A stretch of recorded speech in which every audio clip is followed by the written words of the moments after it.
Alors, bonjour Monsieur Baudry, merci de nous accueillir dans votre pharmacie. Pouvez-vous vous décrire en quelques mots? Je m'appelle François Baudry, je suis pharmacien, titulaire de la pharmacie depuis 1996. Ça fait quelques temps que j'exerce. Pourriez-vous nous renseigner sur le fonctionnement d'un antibiotique? Alors, avant de parler du fonctionnement d'un antibiotique, il faut que je fasse quelques rappels quand même sur ce que sont que les micro-organismes. Bon, c'est des notions que vous avez dû voir, je pense, en troisième ou seconde. Donc les micro-organismes, c'est des êtres vivants qu'on ne voit pas à l'œil nu. Il y en a plusieurs catégories. Bon, ce qui va nous intéresser, nous ici, pour les antibiotiques, ce sont les bactéries. Les bactéries sont des êtres unicellulaires qui ont une certaine constitution, qui va nous intéresser dans le mode de fonctionnement des antibiotiques. Des bactéries, il y en a énormément. Il y a 10 fois plus de bactéries sur notre corps que de cellules. Donc c'est vraiment énorme. Donc le mode de fonctionnement des antibiotiques va se faire. Certains vont fonctionner sur la constitution de la paroi de la bactérie. D'autres vont agir sur l'ADN, sur l'ADN qui est présent dans la bactérie, et d'autres vont agir sur le système de production des protéines, sur les ribosomes. C'est les trois grands modes d'action des antibiotiques. Donc en bloquant ces principes-là, ils vont soit détruire la bactérie, on va dire qu'ils sont bactéricides, soit empêcher leur mode de reproduction. Donc on va les appeler à ce moment-là des bactériostatiques. Alors, est-ce qu'il existe différents types d'antibiotiques?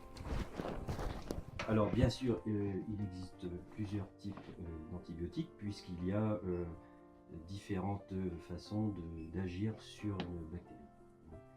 Donc il existe énormément d'antibiotiques. Il y en a à peu près environ 10 000, seules quelques centaines sont utilisées. Donc c'est des antibiotiques qui peuvent être soit naturels, soit fabriqués par semi-synthèse. Les différents types d'antibiotiques vont être utilisés en sélectionnant en fait leur spectre d'activité en fait. C'est-à-dire ils vont avoir la capacité, les antibiotiques selon leur classe vont avoir une capacité à agir sur certaines bactéries qui sont classées en fonction de leur type de paroi. Donc il y a deux grandes classes, ceux en forme de grain et ceux en forme de bâtonnet. Bon, après, je ne vais pas rentrer dans les détails parce que c'est un peu compliqué. Voilà. Donc les antibiotiques, il y en a effectivement 4 grandes sortes. Qu'est-ce que la résistance aux antibiotiques et comment ce processus fonctionne-t-il? Alors la résistance aux antibiotiques, c'est un chapitre important. C'est très important parce que aujourd'hui, ça devient un enjeu mondial. Je vais vous expliquer pourquoi.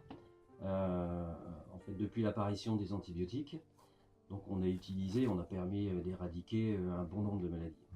Ça, c'est un fait indéniable, mais on utilise énormément les antibiotiques. Et les bactéries sont des êtres vivants qui ont la capacité de muter. C'est-à-dire que une fraction de leur ADN peut procurer à la bactérie la faculté de résister à certains antibiotiques.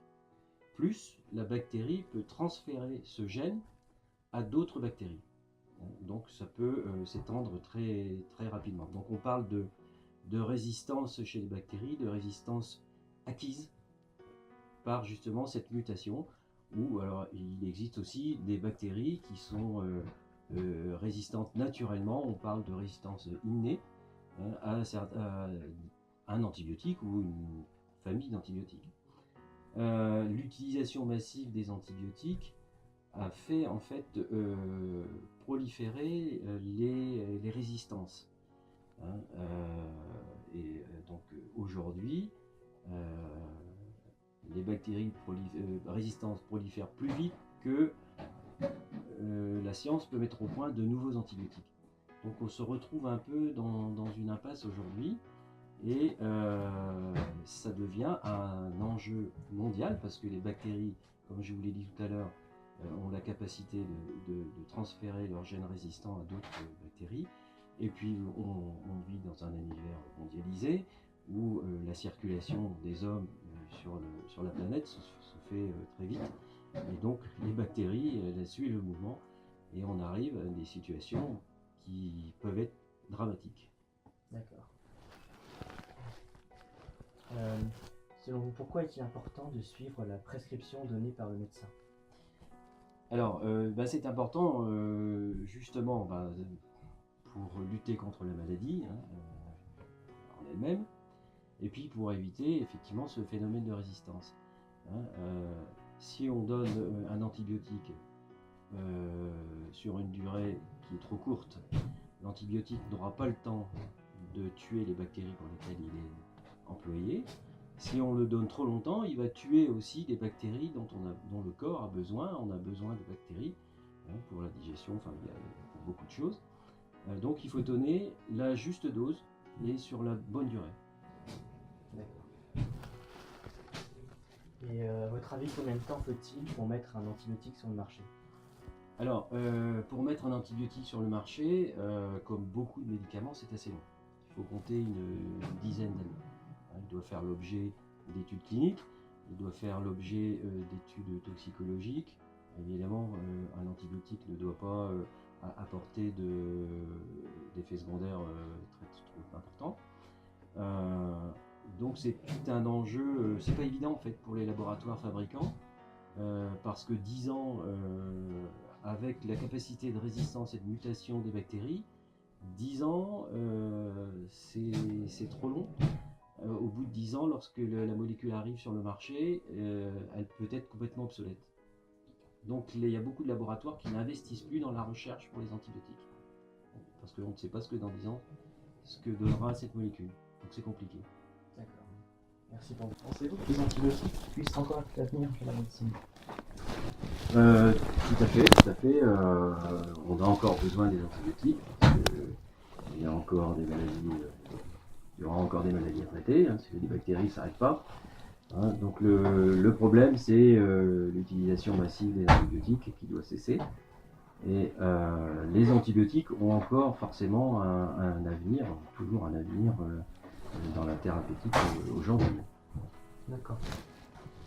Indiquez-vous systématiquement aux patients les effets indésirables? Oui. Et pas seulement pour les antibiotiques, c'est une démarche que l'on fait systématiquement lorsqu'on délivre une ordonnance. On doit prévenir les patients des effets secondaires possibles des médicaments. Alors non seulement on doit leur parler des effets secondaires, mais aussi de l'importance de respecter la durée du traitement et de respecter les prises. De ne pas oublier les prises, parce que c'est ce qu'on appelle l'observance. Et malheureusement, on s'aperçoit que dans le domaine des traitements antibiotiques, il y a à peu près 60-70% des traitements qui ne sont pas pris correctement. Donc l'enjeu est quand même considérable et donc il faut absolument mettre l'accent là-dessus, en plus de leur indiquer les effets indésirables de la prise d'antibiotiques. Donc pour terminer, est-ce qu'il existe d'autres alternatives aux antibiotiques? Si oui, lesquelles? Alors, aujourd'hui, il n'y a pas beaucoup d'alternatives aux antibiotiques. C'est pour ça que on met beaucoup l'accent sur l'utilisation raisonnée des antibiotiques, en respectant également ce que je vous ai dit tout à l'heure sur les prises, notamment aussi sur des règles d'hygiène basiques, comme de se laver les mains, par exemple. C'est un geste tout bête, mais malheureusement qui tombe un peu en désuétude, donc il faut absolument réapprendre à se laver les mains, avoir des règles d'hygiène basiques. Alors les autres alternatives, ça va être encore sur les antibiotiques, c'est-à-dire par la chimie, essayer de travailler sur des molécules antibiotiques déjà existantes. Et puis après, essayer de trouver de nouvelles molécules antibiotiques, mais comme je vous l'ai dit tout à l'heure, c'est très compliqué pour un laboratoire pharmaceutique de mettre ça au point. Alors ensuite, il y a aussi maintenant des des recherches sur l'utilisation de virus pour lutter contre des bactéries. On appelle ça la phagothérapie.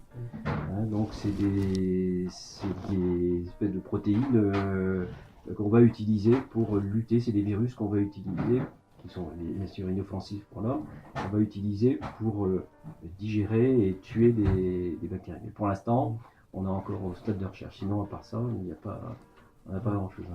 D'accord. Merci beaucoup pour votre interview. Je vous remercie. Merci à vous.